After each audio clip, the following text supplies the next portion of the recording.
Hello smart viewers, welcome back to Binus TV Face to Face. Today we're gonna talk about the importance of communication. It's been widely used in our daily life, and for further talks, we have our special guest today here. So please welcome Miss Chandni. Hi, Barry. Thank you so much Glad for being to be here. Thank you. So probably a brief introduction about your professional background. So what do you usually do, and how can you get into this education sector? Well, previously from this an array of professional experience. Okay, so I come from an international school. I did all my education, my basic education in Asia, actually. And then I moved on to Malaysia, Australia, and the States, where I found that education is actually very interesting. I never could stop learning. I always wanted to go back to school. It was like a drug that was very addictive. I just couldn't get off it.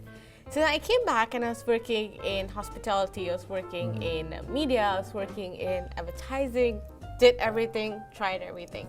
And one day I woke up and I'm like, this is no longer satisfying, it's no longer challenging, what do I do? What if I teach someone? Exactly. And I've always found it something that I've wanted to do for years, and I was just waiting for the right time and the right opportunity. So Venus came along, and here we are. That's really interesting. And I also recall that about your concern in this communication section, how important it is. And you said that there's something that needs to be added, like something is missing about the system, especially like you said about your experience where not so many people want to talk with English or whatsoever. So this is something that I found that's not only in the education system. As I said, I came from a variety of different professional backgrounds, and as I spoke to different people, I realized that English is a problem. They're not very comfortable conversing in English, and they prefer conversing in Indonesian. And I thought, okay, maybe this is just how the culture has been. But as I started my academic journey, I realized, okay, no, this is a problem. If we can't fix it from the start, how can we expect to fix it in the future? Something is missing. This element of your ability to speak in English and being confident about it is something that's no longer applicable. And I realized a lot of students, a lot of my local and international students have this problem, because some of them come from local schools, some of them come from international schools, and I could see the difference. It made me wonder that why should you pay a certain amount of money to be able to converse in English? Why can't local schools provide at least 40% of it? You know, I mean, it's not that hard to do, but because the culture is very diverse, the people are not comfortable in it, they're not willing to try out something new. I find this is something that's stuck with the Indonesian mentality. Once they're comfortable in something, that's it. You know, why go out, why try something new, why challenge yourself where you are in your comfort zone? And Indonesian or Bahasa Indonesia is a comfort language. Okay. That's an issue. So what do you think the responsibility of at least this education institution to give, like for example, they should provide a platform so that the student become more comfortable, or probably there's lack of exposure? What do you think? I think maybe it should start developing from a very young age, maybe from when they're in kindergarten all the way up until high school. English should be a mandatory subject, not something that you teach for 1 hour a day and you say, okay, that's it, you know, we're done, we're no longer teaching English. But it should be something that they use as a part of their day-to-day conversation. Encourage your kids to watch English movies, read English books. It's a combination of what you do in school and what the parents does at home as well. I guess, you know, in today's day and age, a lot of people deal with people from internationally. They deal with companies in the States, companies in Australia, companies in Singapore. And if you have that barrier, that gap, it automatically just reduces, I wouldn't say your IQ, I would say more of your intelligence level. People wouldn't be so open speaking to you, and that prohibits you from going a step further. Getting new information, yeah. I agree. You know, it becomes a lot harder. But even back in school, I had this conversation with one of my students actually a couple of days ago. And I was like, what's your problem? You know, why are you not comfortable speaking in English? And what he said was actually horrifying. He was like, Miss, we don't speak it. It's a part of a subject for 2 hours a day, and that's it. At home, we speak in our native language. You go back to speaking Indonesian, and the second the teacher steps out of the class, when we meet them in the corridors, it's all Indonesian. Start talking And bahasa. that's it. Like, you know, the element that they learned for the 2 hours just drops. Okay, so like we can say that it's part of the government syllabus, and what is it like? It is compulsory because we see like how important is this, so it is put in the today's curriculum, and then after that,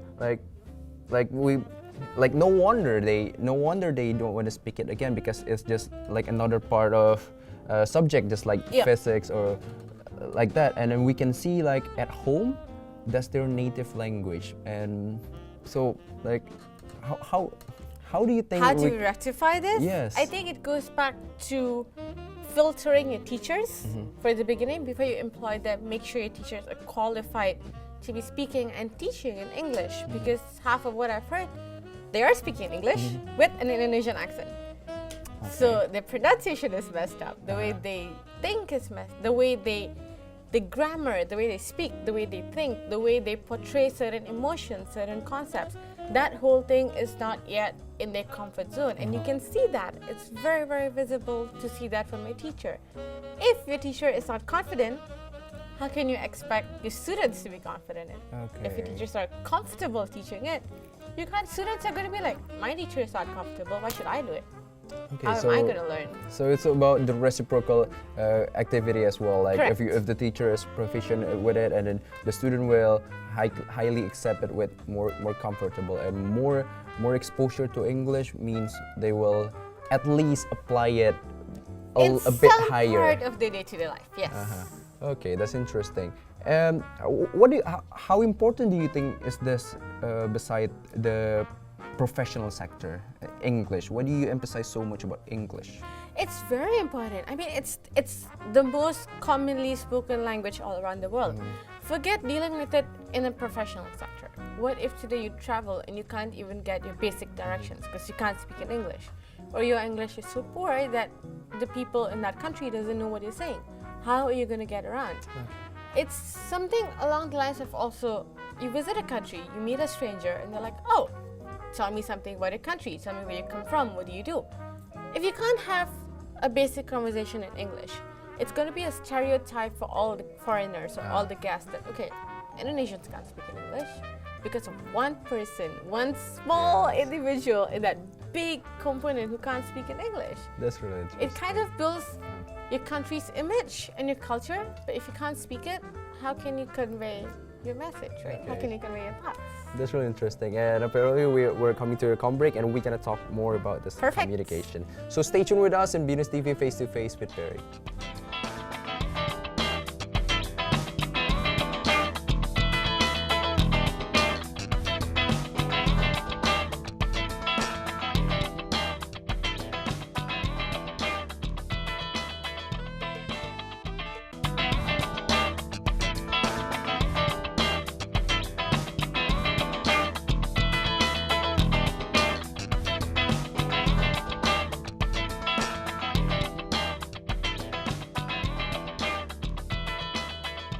Hello smart viewers, welcome back to Venus TV Face to Face.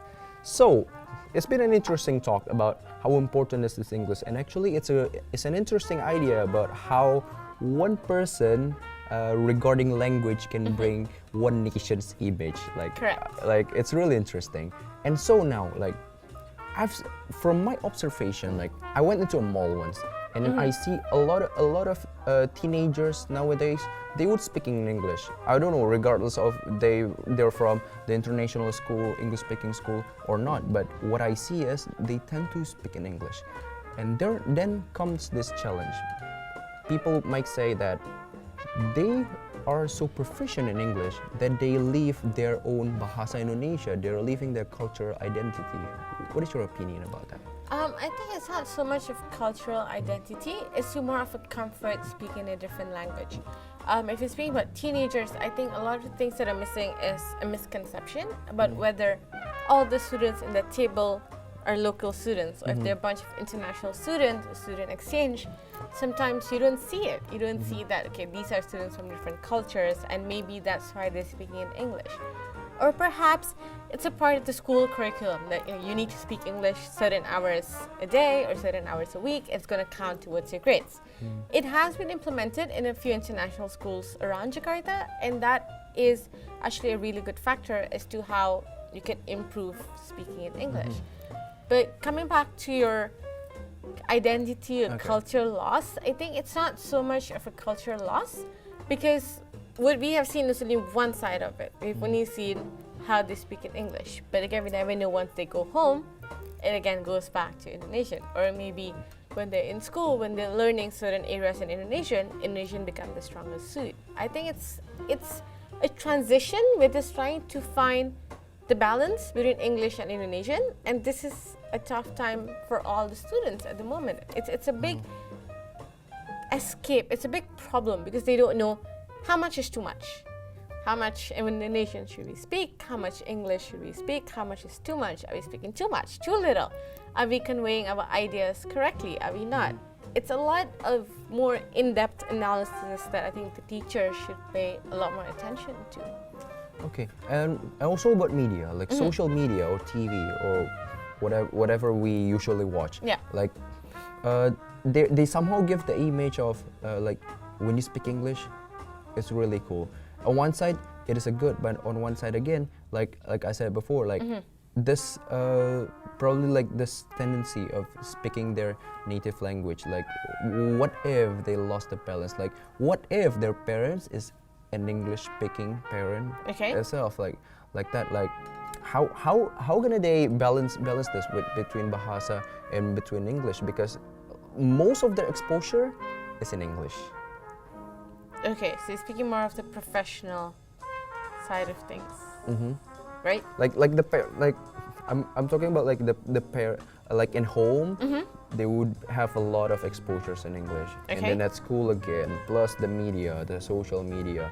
Like I don't think they have enough exposure to their native language itself. I'd say that's something that's a problem with this current generation. A lot of the kids are losing out on their culture. A lot of the kids are losing on their ability to speak their mother tongue or their local language. I'm one of those kids. I have that problem. I can't speak my mother tongue, and my Bahasa Indonesia is not exactly perfect. But with time, as time goes on, you realize that you pick a lot more street Indonesian, a lot more conversational level of Bahasa Indonesia, and it's not going to go away, you know. If you interact with people or if you interact with your parents, it's not a guarantee that everyone speaks English. It's not a guarantee that everyone around you cannot speak or understand Indonesian. Take Uber, take Gojek, take any of the international services that's happening. Even today, no matter how comfortable they are speaking English, you will always go back and speak to them in Indonesian. It's more the mentality of who your audience is, more than anything else. I think if you're going to a restaurant, you'll be more comfortable ordering in Indonesian because you know they're not going to get your order wrong. Yes. But doing it in English, there's a high chance of getting it wrong. So it's more of the environment. Who are the audience? Who are they talking to? That is something that I think a lot of us don't realize. Okay, how about the teenagers who have lack of access to this English exposure? How do you think we can nurture them or at least help them with this English exposure as we talk about the significance of it, how important it is? I don't think, saying that they have no access to something is, I think, something I completely disagree with. All the kids we know in this day and age has a smartphone. All of them have access to the internet. All of them have smartphones. Looking at Jakarta Post or reading Jakarta Post, watching CNN, BuzzFeed, Snapchat, it's like everything, every single thing is in English. So even if they're not speaking it on a day-to-day basis, even by reading this stuff, it actually helps them.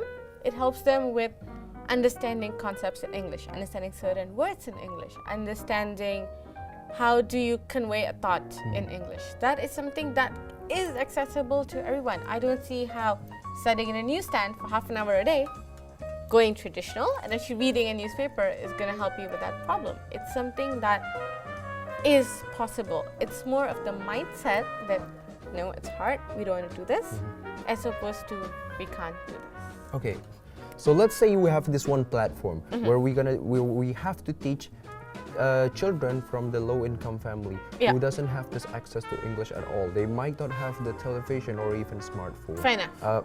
Like, how can we at least help them, because it's connected to the global mindset as well. This communication thing. Well, how about that? What is your opinion? I think a lot of NGOs are working with these students. I'm personally part of one NGO that does a program called Smile every Sunday.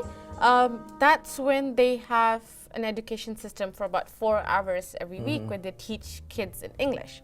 Teach them from the most basic level of English up to a high conversational ability. And these kids come from slums. These kids come from places that's far to reach.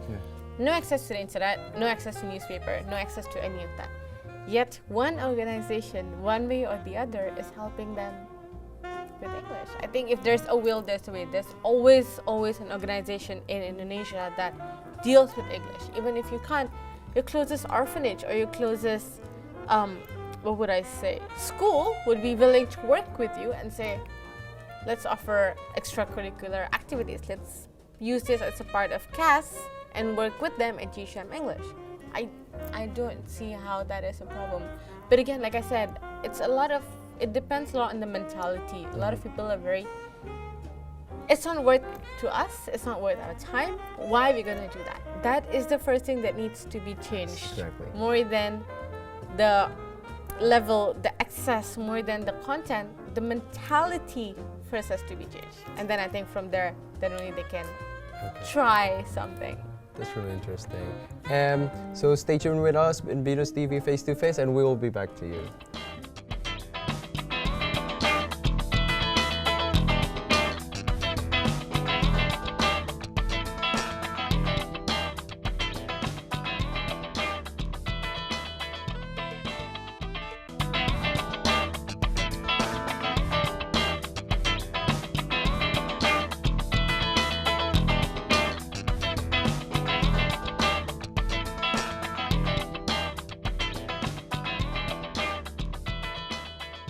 Welcome back to Venus TV Face to Face. So we have talked about how exposure is really important. At least the smallest exposure will be really important. So do you have any advice of how can we develop this, at least this mindset, this mentality that you said before about let's speak English, let's think globally? I think an easier and a more challenging way to do this is to get your fellow friends or your fellow students to actually help you out. It's a lot easier to learn from your friends as opposed to learning from someone who's 20, 30, 40 years older than you.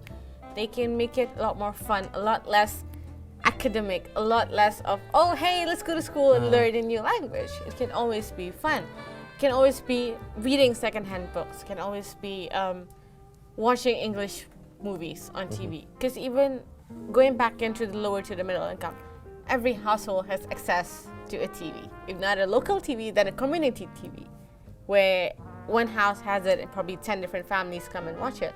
English movies are being shown every day. So it's more of, do you want to do it or are you able to do it? It's no longer of, are you able? It's more of, do you really want this? Do you want to do Because this? as we see, there's also a lot of platforms that want to do it, like from NGOs Correct. or volunteering. Yeah. Correct. Okay. So basically, this exposure, as simple as talking to each other in daily life. It makes a lot of difference. It makes a lot of difference. I think it goes back also to how, if there's a will, there's a way. It's more of an Indonesian mentality. If it's not served to us on a silver platter, we're not going to go out of our way to do it. It's taking that extra effort, that extra step that is not beneficial to them. Also, I realize a lot of parents, again, middle to lower income, would rather say, why don't you go work? Instead of studying, yes. why don't you go work? Yeah. Child labor, you go work, bring some money, and that's it. I don't see the need for you to be educated. Yeah. That is something that's got to change. It's not an easy thing to change. It's not something we can change overnight and say, here you go. We're offering you this, change it. So it's like more step by it's step. a gradual process. We do it like from the smallest to. Yes. Then we can make this impact so great. Okay, so that's really interesting.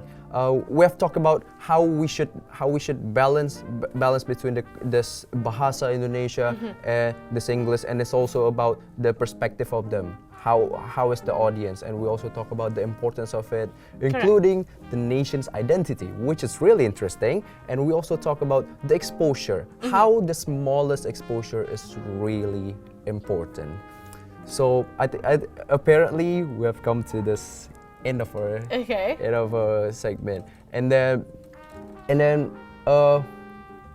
if you have any last advice, what is it to the teenagers especially?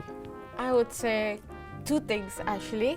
First is always lend a helping hand. You never know how and when you can help other people. Maybe the smallest act of kindness, or maybe just the thought of let's help one person, can change an entire identity or an entire group of people.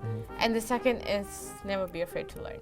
The day you stop learning, the day something stops and you say, I'm bored, this is it, I'm not going to learn anymore, that's when the real problem starts. Okay, so you see there's a lot of hope here with those. I'm hoping there's a lot more. Yes. Teenagers, and especially with the teenagers, like even like me, or even like my fellow friends, who can at least help, like bring this to another society. Yes. Talk in English, or give them that you need this mindset. And also, especially you as an educator, isn't it? Right. It's something I've always tried. I mean, I've always told my students. So when I do my classes, I've got 7 golden rules. The first, and actually the most important, I feel, is if you're in my class, if you're conversing with me, do Bahasa Indonesia. Okay. As simple as that. English or no conversation. Okay, it's really interesting. So we have reached the end of our program today. So thank you so much for being with us today, and thank you so much for Miss Chandi for being with us today. Mine. And thank you so much for the crew. And see you again in the next episode of Binus TV Face to Face on the same time and place.